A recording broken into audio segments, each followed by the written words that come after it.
Hey guys, you may recall that with the help of a friend, I recently got a new cabinet for my RCA 222.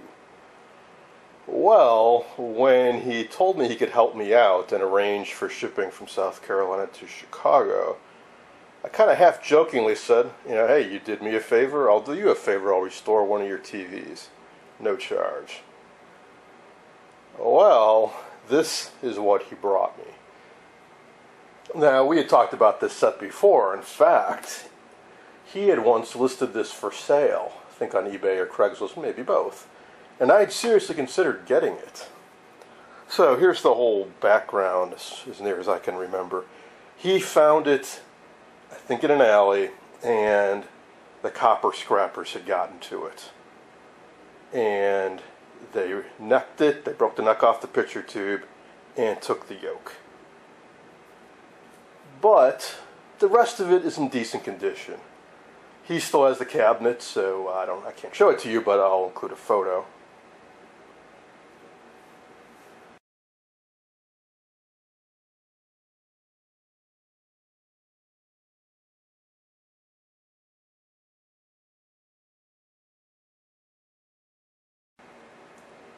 So sure, the cabinet's a little rough, but it can be refinished. It appears to be all there. And as for the picture tube, it just so happens that there was somebody on Craigslist last summer selling some picture tubes that I found in the basement during a remodeling, and I went over and checked them out, and one of them just happened to be an original picture tube for this TV. So what this is a Capehart. Capehart merged with Farnsworth. So the picture tube I've got is actually a Farnsworth branded AR-160, which is pretty obscure. You could also use a 16T-P4, 16K-P4, or I think several others. Basically, they were the first generation rectangular picture tube. So, we can deal with the missing picture tube. I also managed to dig up two of the knobs. Got the power volume knob and the channel clunker. What we don't have is this, which might be brightness. This, which is fine-tuning. I think it's kind of cute how they did this. Typically, the fine-tuning would be an outer knob around the channel knob. But here, they put a little pulley, a little string, goes over to this. Everything's a little squeaky. A little stiff, but that can be worked out. Also, originally there would have been a cover plate with the Capehart logo to cover up these controls. It's probably your horizontal hold, vertical hold, contrast, and height, and maybe linearity. 5 controls there. Now, for the not so good, we got the missing yoke, of course. Now, I have some yokes, some new replacement, some scavenged from other TVs that would certainly fit on the neck and would be the right deflection angle for this type picture tube. But that doesn't mean they'd be compatible. It doesn't mean they'd have the right inductance, impedance, what have you. So that remains to be seen, but I can ask around. It's possible there are replacements out there. I think, let's see, is there a model number? I think the model number was on the back of the cabinet. I think it's a 325. For sure, I'll put it in the title of this video. And the other missing item would be the cover for the high voltage box. That's not the end of the world. Looks like it's just a piece of sheet metal bent at a right angle. Probably slides in these 2 slots here and then comes down. No big deal. Cheater cord or power cord, we're just plugged in right here. AC interlock. Antenna right below it. Not how I would arrange it if I had a choice. And this is kind of novel to actually have a modernish fuse holder. I wonder if somebody installed that at a later date. And we've also got, oh, well, that's cute. At first I thought there was a second fuse up here, but no, it's just a holder for a spare fuse. Which looks pretty stock. I think it's riveted to the chassis. Now, another thing in the plus column is they left a focus coil behind, which is just packed with copper wire. And it was kind of hanging loose after they broke the neck off, but hey, it's still here. I'm not sure what this is all about. Okay, that would have gone to the yoke. This probably was inside the yoke. There's usually a small, it's 27 picofarad, 1,000 volt cap. That's probably across the horizontal windings inside the yoke. And I'm guessing this was how you'd center it. This little wishbone thing. You flip this up, and then you got a gimbal here. Kind of nifty. And let's see, in here, I have not seen a flyback quite like this before. Certainly don't have any spares like this. Let's keep our fingers crossed it's still good. I'll take a really soft brush and clean it off a bit. So amazingly, while they were breaking the neck and grabbing copper, this didn't get damaged. High voltage rectifier tube is gone, but this very fragile high voltage lead did not break off of the donut here. And here's where, well, that's another thing I haven't seen before. It's kind of nifty. They put a spring around the high voltage lead going to the picture tube. And boing. Now let's take a look underneath. So here is more stuff for the plus column. This looks to be in really good condition. No parts have been ripped out, no critters have been gnawing on wires that I can see. There's that fuse holder. Still can't tell 100% if it's original or not, but let's just assume it is. I can check in the service info. Big can dome resistor on the back. Now I already pulled up the schematic for this, and this design is somewhat similar to something like an RCA 630 TS, in that the power supply is not just a ground and a B+. The negative off the rectifier does not go to ground. It kind of straddles ground, and that's why you get this big bleeder resistor on the back here. So, in other words, you've got a couple hundred volts negative and a few hundred volts positive. And that explains why all these filter caps, they're all isolated from the chassis. So it's kind of a fiddly, complicated power supply design. There are some advantages to doing that, which is why RCA did it back in the day. But it does make for a more complicated design. Tuner looks an awful lot like those I've seen in many Admiral sets, which really wasn't made by Admiral, it was made by, I think, Standard Coil or Sark's Tarzian, something like that. Where you have 13 pluggable channels. Pop these out and replace them if need be and clean them up. Yeah, we got a little bit of surface corrosion here and there, but it's not terrible. So, the question is, can it be restored? Should it be restored? Well, can it be? Very probably yes. Should it be?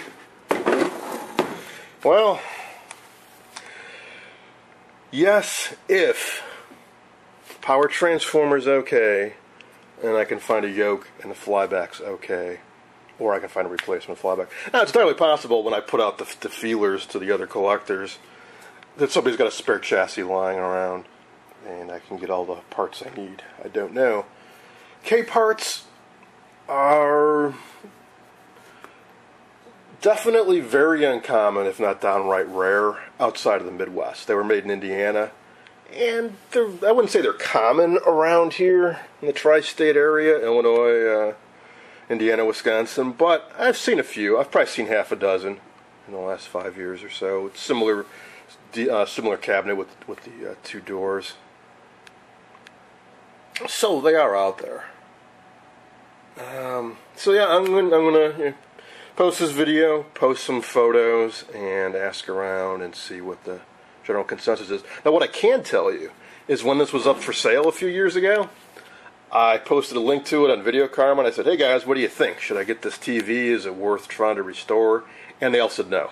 So I think it's really funny that, and I didn't know who Matt was at the time. That's the owner of this set, and I just forgot about it. And all these 2-3 years later, for this to be sitting here and me quite possibly restoring it, just seems rather strange to me.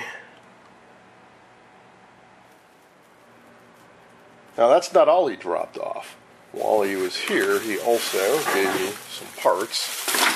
I think these are basically all circuit breakers. You may find use for those. A little bit newer than the TVs I usually work on, but I do have a couple sets that use these. And an MC1350 IF amplifier. And he brought me a bunch of books. So people ask me all the time, how do I know about these old TVs, old radios? Who taught me? How did I learn? Nobody taught me. I taught myself.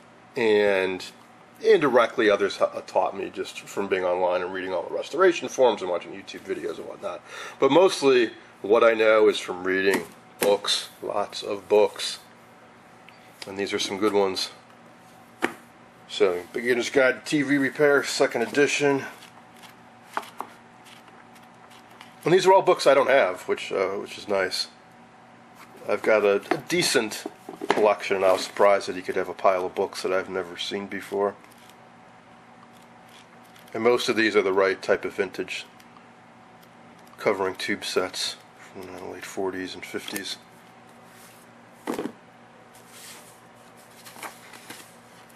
So these will be fun to read through. And in GE Tube Guide, I got a bunch of RCA tube manuals, data books, whatever, but I've never come across an RCA before. I like these not so much for the tube data. That's easy enough to get, it's online everywhere. But for the stuff, the applications, the samples in the back.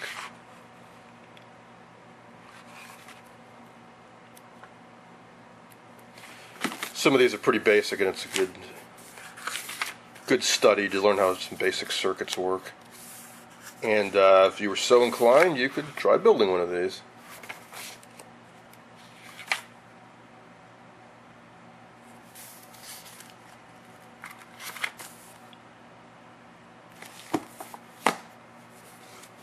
Color TV.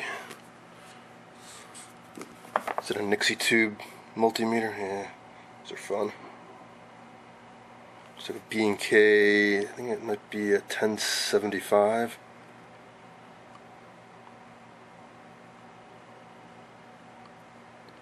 Let's see what year this is from.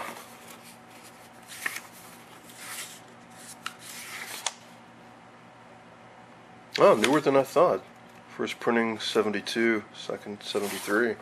Thought this one was from the 60s. Still tube though. So it's from the early 70s, but some transistor stuff was kind of hybrid, but there's plenty of tube stuff in here too. Well, I guess if you're repairing TVs in the early 70s, you're probably going to be repairing plenty of TVs from the 60s, so you're going to have to deal with a lot of tube stuff. That's definitely newer than what I usually see. Oh, 97, yeah, heck. It's downright modern. And finally, as you may have seen in my Archie 2014 video, I left my Sencor CR70 picture tube tester at the Swap Fest. It's now up in Wisconsin. So you either have to do a long road trip or have it shipped back, or wait till the next Swap Fest to get it back. But he brought me a tube tester, a picture tube tester. So in the meantime, maybe I can get by with this. It's not actually made by Philco, but it's got this Philco branding on the side. So maybe the serviceman who owned this worked for Philco. Was a Philco dealership? I don't know. But here it is. B&K 400, which was, I think, they're one of their oldest models. I think there was a 350, and that was the very first. This is very, very early. Very, very limited. No adapters, no filament selector, no high-low G2 selector, none of that stuff. If it doesn't plug into this and run off 6.3 volts forget it. You can't test it. So really this is meant just for black and white only, late 40s, early 50s only. But it does work. I tried it briefly with an old picture tube, and it did light up, and the indicators and the needle moved and all that. Cutoff control didn't seem to work though. As I turned this, it didn't seem to do much. But I was kind of joking about me using this. I have a B&K 440, which is a little newer I could use, and I have, I think, a 466 that I could use. But I'll get my CR70 back eventually, I'm sure. Alright, so post your thoughts, opinions, comments about this Capehart project. I'm up to the challenge, but I want to make sure that I can source all the critical components first.